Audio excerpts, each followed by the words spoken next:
Assalamualaikum warahmatullahi wabarakatuh. Pada video kali ini kita mau membahas mengenai kode HTML. Jadi kode HTML itu apa? Kita bahas secara singkat di sini. Kita coba akan membuat satu buah halaman web menggunakan HTML sebagai contoh. Ini iklan ya. Tolong dibaca sendiri.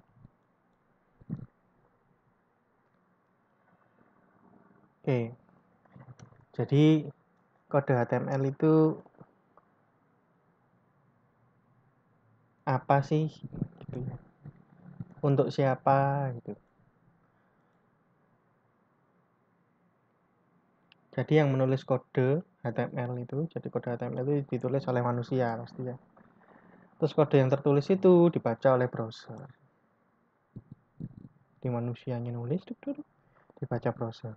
Browser mengolah, gitu ya.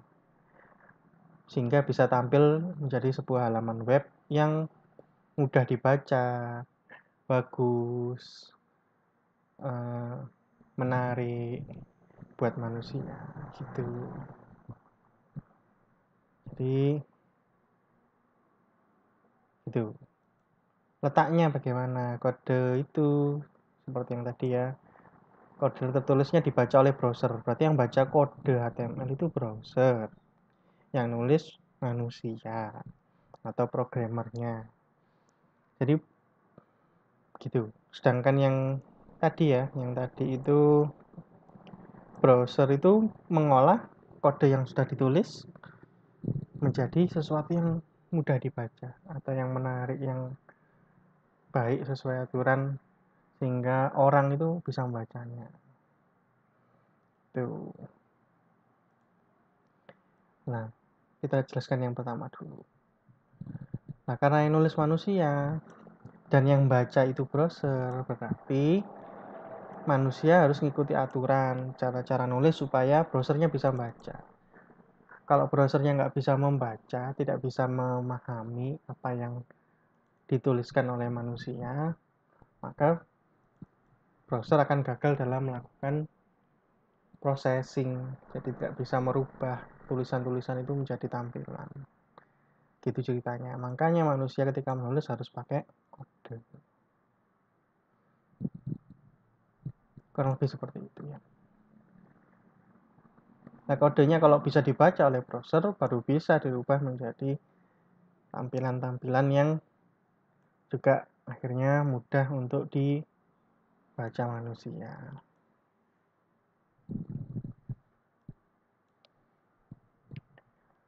Nah, kode di dalam di dalam web itu, website itu yang dipakai adalah HTML elemen ya. Kode-kodenya itu formatnya adalah HTML elemen. Apa itu HTML elemen? Adalah satu kesatuan. Berarti ada beberapa bagian.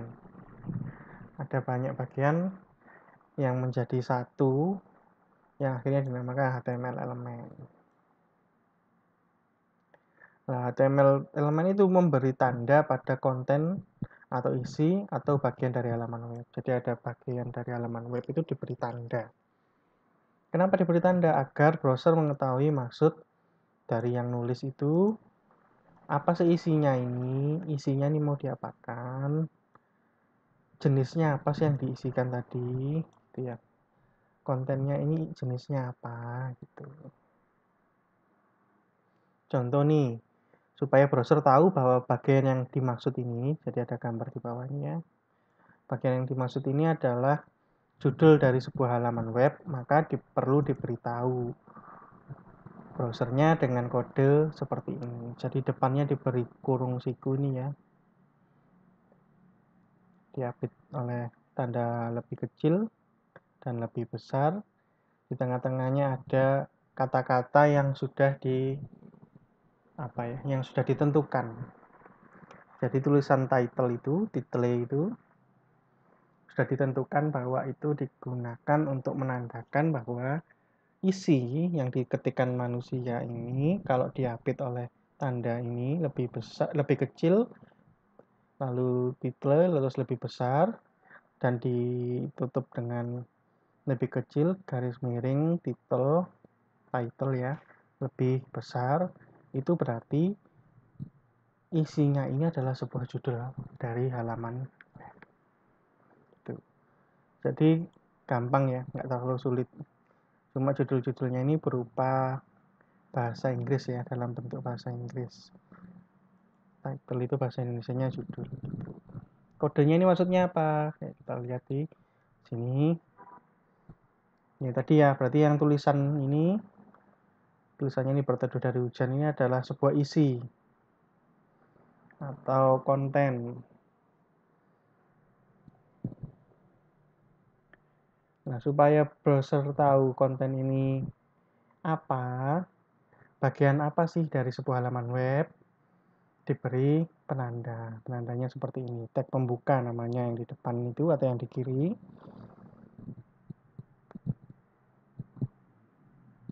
Yang artinya bahwa mulai dari sini, mulai dari tag pembuka ini adalah sebuah judul, adalah sebuah title.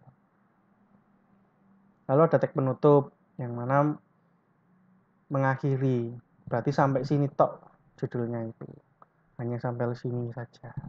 Jadi mulai dari pembuka sampai penutup ini adalah sebuah judul dari halaman web. Kurang lebih seperti itu. Jadi bisa dilihat di sini bahwa title itu berfungsi sebagai tag pembuka di sini, dan garis miring title ini berfungsi sebagai tag penutup. Kenapa tulisannya title gitu ya? Kenapa bukan yang lain gitu? Karena ya tadi ada kata-kata atau kode-kode yang sudah ditentukan. Jadi nggak bisa dirubah-rubah. Untuk judul dari halaman maka menggunakan title itu. Nah, title sendiri adalah sebuah nama dari tag, gitu ya. Nama dari tag. Jadi yang namanya HTML elemen itu mulai dari pertama sampai terakhir ini. Jadi ada tag pembuka, isi, penutup. Itu adalah HTML elemen. Walaupun nanti ada lagi, kita bahas, masih ada satu lagi. Satu tapi ada tiga. Pokoknya nanti ada lanjutannya kita bahas. Sementara HTML elemen tag pembuka, isi, dan penutup. Nah, di dalam tag pembuka dan tag penutup ini ada tag name, nama dari tag ini. Nama dari tag ini yang menentukan jenis tadi ya. Oh, ini apa sih gitu ya. Isi ini apa? Taunya dilihat dari nama. Ini kita sudah tahu tadi title gitu ya. Title itu adalah judul dari halaman. Lalu ada P ya.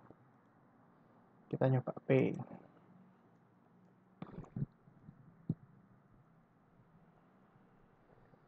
P ini adalah sebuah paragraf.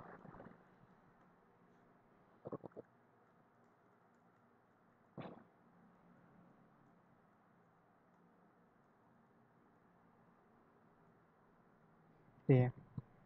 Ini ada juga contoh-contoh yang lain ya nih. Jadi satu buah halaman web itu terdiri dari biasanya isinya ini ya. Tag HTML ini lebih ke penanda file ini atau dokumen ini adalah file yang mengandung kode-kode HTML. Nah, kode-kode HTML ini sendiri ditulis di antara ini tag pembuka dengan tag name-nya HTML dan tag penutup dengan tag name-nya HTML juga. Jadi tag penutup itu namanya sama ya dengan pembuka. Bedanya di depan dari tag name-nya ada garis miring. Itu. Jadi body ditutup dengan garis miring body. Head ditutup dengan garis miring head. Itu. P ditutup dengan garis miring P. Kenapa kok perlu seperti itu? Nah, ini contohnya ini title ya. Ini contohnya kalau dijalankan bagaimana? Kita lihat ya. Title-nya ini kalau kita jalankan, maaf itu contoh dari sebelumnya. Ini title itu muncul di berteduh dari hujan karena head itu adalah bagian dari sebuah halaman HTML yang tujuannya mencatat hal-hal yang memberi keterangan pada sebuah halaman. Contohnya ini, judul halaman itu kan bukan isi dari halaman ya, tapi merupakan judul dari halamannya gitu ya, bukan konten yang harus ditampilkan di halaman. Contoh lagi misalnya saya punya hal namanya harusnya nggak sekarang sih, nggak apa-apa. meta. Nah, meta ini digunakan untuk mencatat keterangan-keterangan lain mengenai halaman. Nanti kita isi coba ya, satu aja nanti. Pokoknya gitu ya. Jadi ada pembuka penutup. Di antara pembuka penutup ada isinya. Ada contoh-contoh yang lain, ini kita coba ya di bawahnya ini ya. Ini B. B itu untuk memberi cetak tebal ya. Sebenarnya ada penggantinya, yaitu strong. Jadi nanti kita coba saja. Ini saya sudah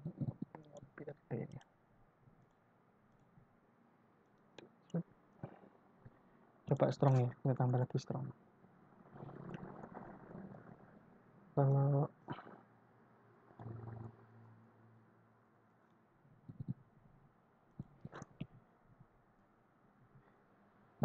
I ini italic ya, ini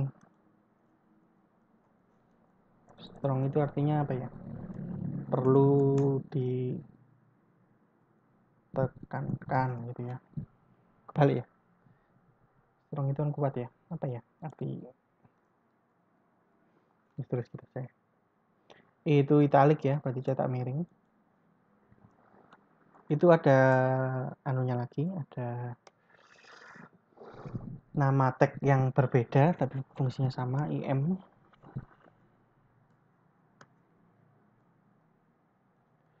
Emphasis ya, ini yang ditekankan itu ya.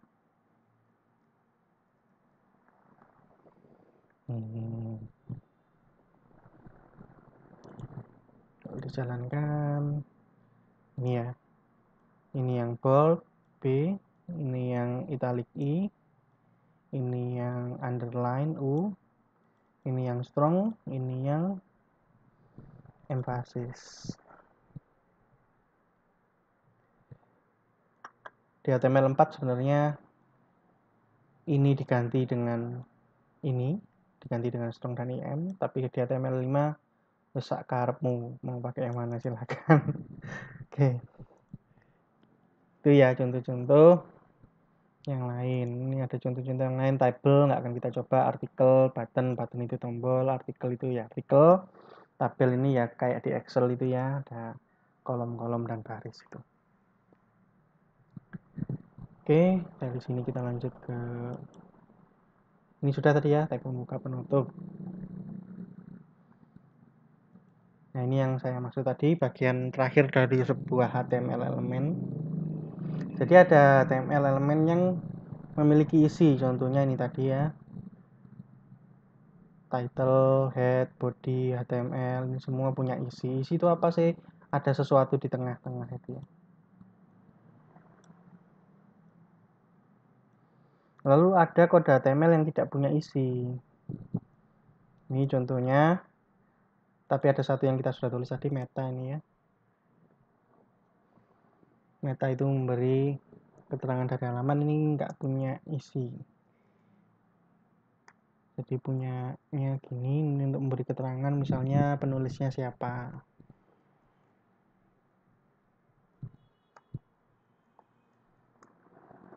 Misalnya saya sendiri gitu.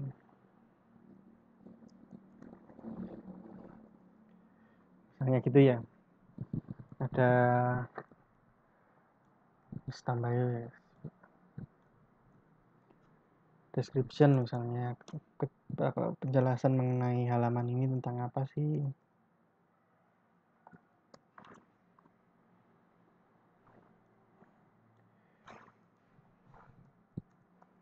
Ya misalnya gitu ya. Nah ini nggak punya isi nih, di dalamnya nggak ada apa-apa nih ya. Nah itu nggak berarti nggak perlu ditutup, jadi nggak usah garis miring meta gitu ya. Jangan ya, lupa tulis di situ. Ya jangan ditulis seperti ini, karena memang nggak ada isinya di tengah-tengahnya, ini nggak ada. Sama dengan yang mau kita contohkan ini, di sini ada PR. Maaf. PR. Kalau Anda perhatikan tadi P itu bisa Anda lihat di sini juga.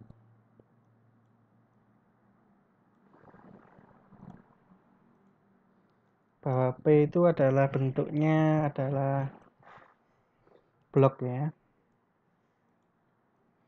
Yang artinya dia memakan satu baris atau memakai satu baris dari sebuah halaman web dan berdiri sendiri, nggak ada sesuatu sebelumnya dan tidak ada sesuatu setelahnya.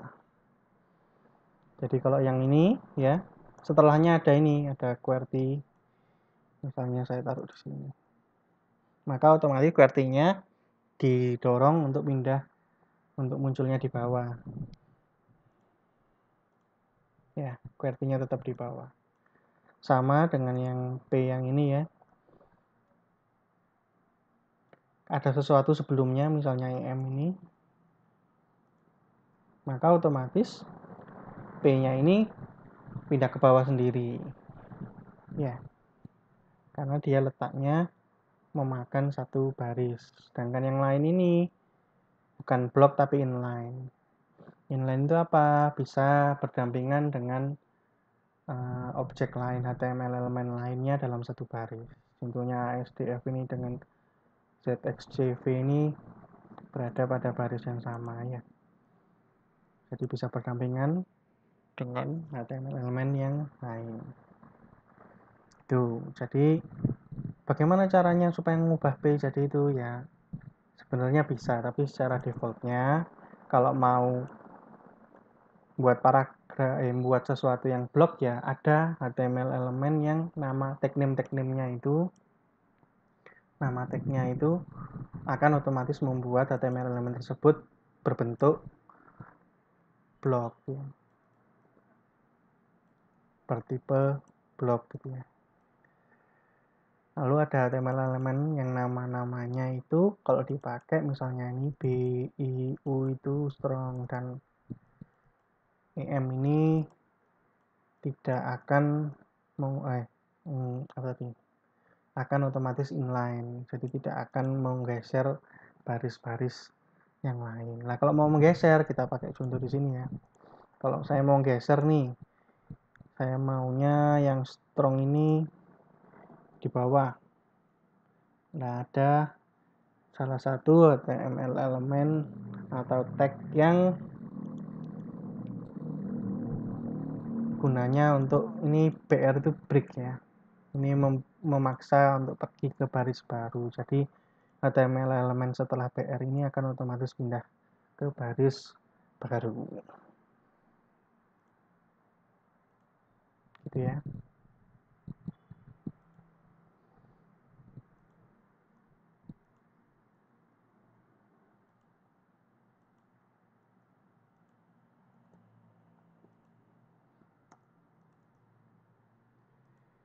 Kenapa kok seperti ini? Karena di dalam HTML itu pengen memudahkan mungkin ya. Orang yang membuat kode atau programmer itu punya kontrol penuh kapan untuk ganti baris, kapan untuk pada satu baris yang sama gitu. Jadi tidak harusnya tidak menyulitkan. Jadi kalau Anda ketik kode yang panjang, jadi kalau tulisannya misalnya ini panjang, tidak ada masalah di sini. Oh, saya sulit bacanya nih karena panjang. Ya kan, keluar dari baris. Terus saya pindah dari sini, saya pindah ke bawah supaya masih bisa kebaca misalnya. Nah, ini kan enak, tidak meskipun di enter tidak menyebabkan browser merubah tampilan. Browser tidak merubah tampilannya. Jadi enter di sini atau ya enter atau spasi yang banyak. Jadi spasi itu cuma dihitung satu kali. Kalau kita spasinya banyak nih, harusnya cuma satu kali. Ya. Jadi spasi cuma dihitung satu kali. Kalau mau lebih dari satu nanti ada kodenya sendiri. Jadi itu supaya orang yang ngode itu bisa membaca kodenya, gitu tujuannya cuma itu. Dan kalau mau ganti baris harus pakai kode. Tuh, jadi kode-kode ini yang kita tuliskan ini I. browser yang baca. Oh, kalau I itu berarti saya harus nampilkannya begini. Oh, kalau P itu nampilkannya begini, gitu ya. Ini PR, contoh lagi misalnya gambar. Gambar juga sama. Gambar itu bukan isinya, gambar itu bukan isi ya. Tapi ya bukan isi, bukan dianggap sebagai isi. Kita pakai HTML elemen dengan tag img, image gitu ya. Bisa seperti ini. Nah, ini gambarnya itu bukan isi. Gambarnya merupakan bagian dari tag pembukanya ini. Jadi nggak ada image, teks penutupnya image gitu, nggak ada. Oh ya, ini contoh ya. Misalnya kalau title ini saya hilangkan atau nggak kita tutup ya titlenya. Apa yang terjadi? Oh, yang terjadi adalah semuanya masuk ke title ya. Gitu. Jadi browser kadang-kadang bisa mendeteksi, oh harusnya berhenti di sini. Tapi jangan jagakan. Kita sendiri yang harus, sebagai yang penulis kode, harus teliti kapan harus dibuka, kapan harus ditutup. Oke? Gitu. Jadi kalau nggak ditutup, nggak tahu UI-nya sampai mana. Ya mungkin browsernya akan bingung ya. Nah, ini tetap nah, ini tetap bold ya, tapi juga kena I dan bold. Paragrafnya ini juga I gitu ya, karena nggak tahu browsernya I-nya sampai mana, berhenti di mana italiknya. Mulai dari sini sampai mana nggak nemu penutupnya. Itu cerita. IMG ya. Oh, oke.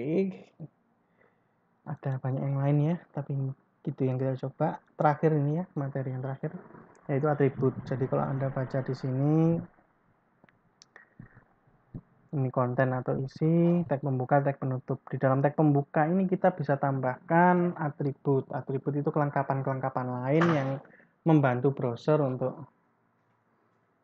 memahami atau mengenali konten lebih jauh. Misalnya ini kelas important, berarti isinya ini diberi kelas important. Atau kalau di sini misalnya P yang ini kita bisa kasih align.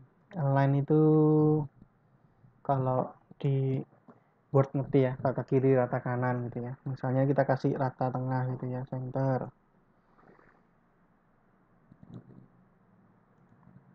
Jadi gitu. Jadi atribut itu membantu. Ini atribut itu terdiri dari atribut name.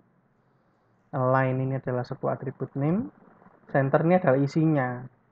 Jadi align itu memberitahu, oh kita mau melakukan align. Center ini melakukan align-nya kemana? Oh, align-nya ke center.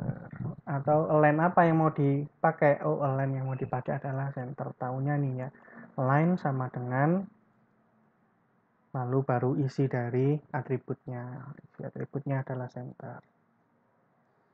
Nah, yang perlu diperhatikan adalah ada tanda petik di sini ya. Di dalam isinya sebuah atribut ini perlu dikasih petik, bisa petik 2. Seperti yang di contoh ini bisa pakai petik 1. Petik 1 itu yang kalau petik 2 itu kan shift, lalu sebelahnya enter itu ada 2 petik di situ ya. Petik 1 sama petik 2, di sebelah kirinya enter. Di keyboard Anda masing-masing silahkan dilihat. Nah, mau pakai yang mana terserah. Tapi jangan pakai petik yang di bawahnya escape itu ya. Itu untuk hal yang lain. Oke. Misalnya yang atas ini kita kasih sama align gitu ya, atribut align. Misalnya right, rata kanan misalnya ya. Kalau petiknya pakai yang 1. Nah, ini contohnya kalau kanan kalau yang di kiri pakai petik 2, yang kiri pakai petik 1, maka sama kayak tadi. Petik 2-nya ini nyari tutupnya. Loh, nggak ketemu tutupnya sampai sini loh, nggak ketemu tutupnya sampai di sini baru ketemu tutupnya petik 2. Sama dengan tag pembuka, tag penutup tadi ya. Jadi petiknya harus sama kiri sama kanannya. Oke. Tapi boleh mau pakai petik 1, petik 2, tapi harus sama. Kalau dijalankan tuh ya. Next, contohnya saya mau nyontohkan yang image ya. Image itu punya atribut slc, cuma nama filenya apa. Jadi nama filenya itu adalah ini ya. Nama file kan image itu gambar ya, gambarnya dari file gitu. Gambarnya dari file apa? Lah ini bisa dilihat di sini nama filenya apa. Yang mau dimasukkan, ikut ekstensinya ikut ya, .jpg-nya ikut dituliskan. Bentuknya nanti seperti ini. Muncul ya gambarnya. Image ini salah satu HTML elemen yang bentuknya inline ya, bukan blok. Jadi kalau Anda ketik sesuatu di sini, sesuatu ya, maka akan muncul di kanannya, bukan di bawahnya. Ini di kanannya gambar ya, bukan di bawahnya gambar. Kalau di bawahnya gambar kan di sini. Oke, yang itu atribut belum selesai, tapi berikutnya adalah dalam satu buah tag pembuka itu bisa lebih dari satu atribut. Contohnya kita bisa tambahkan lebar dari gambarnya. Gambarnya lebarnya kita ganti jadi 50 gitu ya.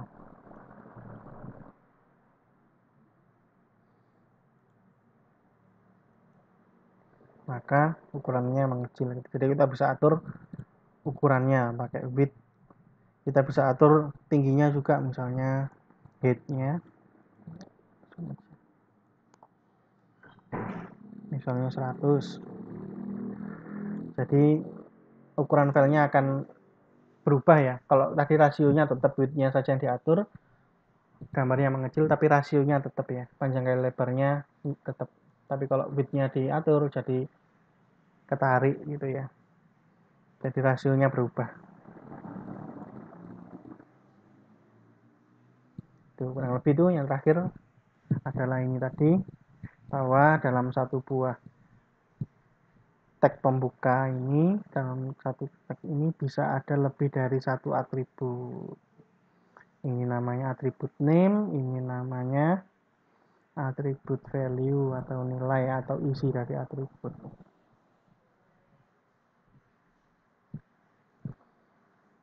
Ini gambarnya saya ngambil dari sini. Yes, itu sampai di sini saya akhiri.